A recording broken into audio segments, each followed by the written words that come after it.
Hey, everybody. Welcome to True Crime Paranormal. This is a pop up, and I am Psychic Sister Christy Brower. So I'm excited to be here with you all tonight for my pop up. Now, I have been promising a shark pop up all week, and I've been trying to decide how to do this and what case to do. But you all know, if you've been listening this week, that I am a huge fan of Shark Week, and it's been Shark Week this week. I've been watching tons of shark shows, and I have brought to you the case of the murder of Greg, the great white shark. Flipped it on you, didn't I? Yeah. Well, I decided maybe this makes a little more sense. So, our victim, Greg, was a 9-foot long great white shark. He washed up last June on Beer Can Beach in Aptos, California. And his death became the subject of a criminal investigation. Just going to show you a little picture of Greg so that unfortunately, this is a post-mortem picture. This is a picture of Greg lying on the beach at Aptos, California when he washed up. So here's Greg. People found him. He doesn't look like he's in great shape because he's not, unfortunately. A 9-foot great white is not that big, honestly. It can be a lot bigger. So he's kind of a small great white. But it was a mystery for authorities to solve. And the reason it was a mystery for authorities to solve is that when the necropsy was done of Greg the Great White, he was shot with a .22 caliber pistol. And it turns out that great white sharks are protected and you can't just go about shooting them. So they're considered vulnerable by the International Union for Conservation of Nature, and it is illegal to catch them without a special permit. It's also illegal to shoot them with a .22 caliber handgun. So when this first happened, apparently, officials were pretty quiet about it, but they did come out with the necropsy that showed that there was a criminal investigation happening because there were actually 3 .22 caliber bullets in the shark. You couldn't immediately see those wounds because shark skin is really, really thick, but it did certainly indicate that Greg met with some foul play. Now, there are actually some investigators that investigate things like this because it is illegal and because sharks are protected and because we don't want people going around shooting wildlife like that. It's not okay, right?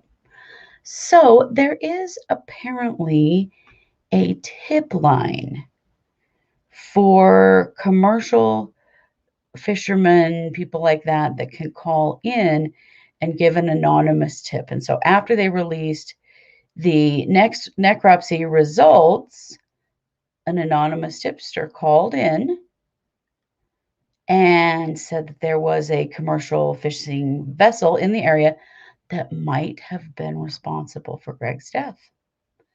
So this investigative team, they set up surveillance on that boat. And it turns out that their informant was absolutely correct because the boat went out to the very place where the shark had washed up to set up their nets. And that gave the investigators enough information that they could actually take action on Greg the Great White's death. So welcome if you're joining us live. This is a pop-up. And I am doing a special Shark Week case.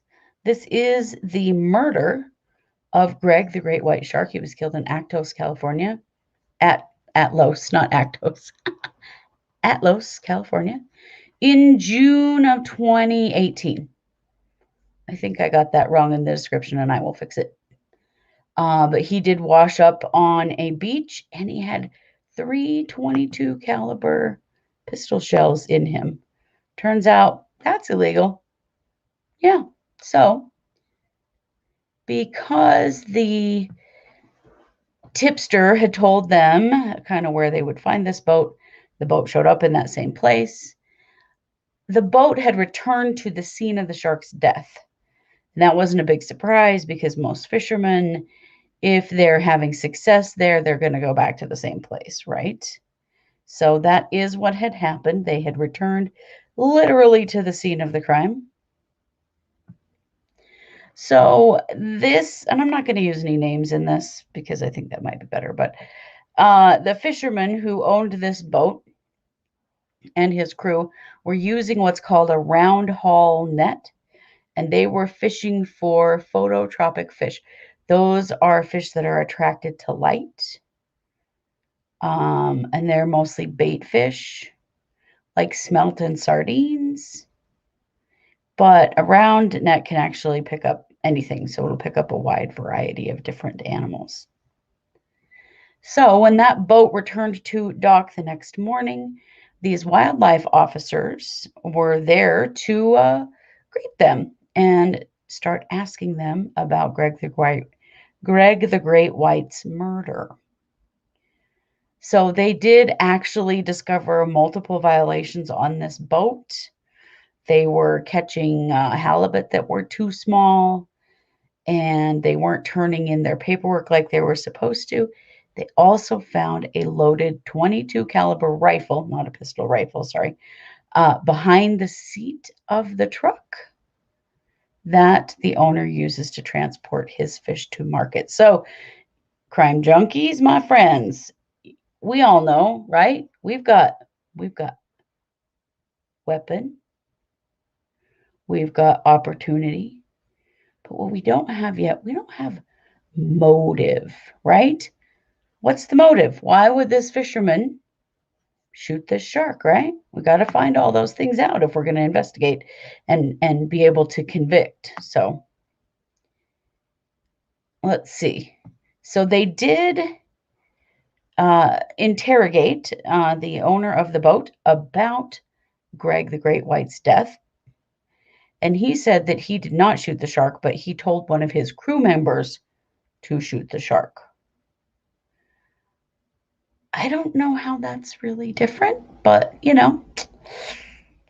selling out your employees, not a good look. They did take the bullets from the rifle, and they did, match the bullets to the ones used to kill Greg the Great White. So they did then track down the crew member who, remember, the owner of the boat said, this is who, actually shot the shark. And he said, no, he is not the one that shot the shark. It was the owner of the boat who did that. They did also find that this particular crew member was a convicted felon and couldn't legally possess a firearm. He didn't have any guns, so it wasn't his gun.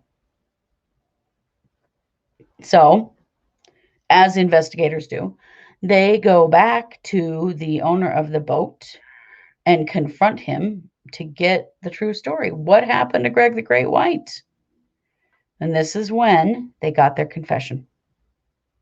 So the investigators said that the owner of the boat said that he was afraid to confess earlier because he was going to get in trouble, but he now saw the evidence mounting against him and figured that he probably better just fess up because they were about to prove what he'd done anyway.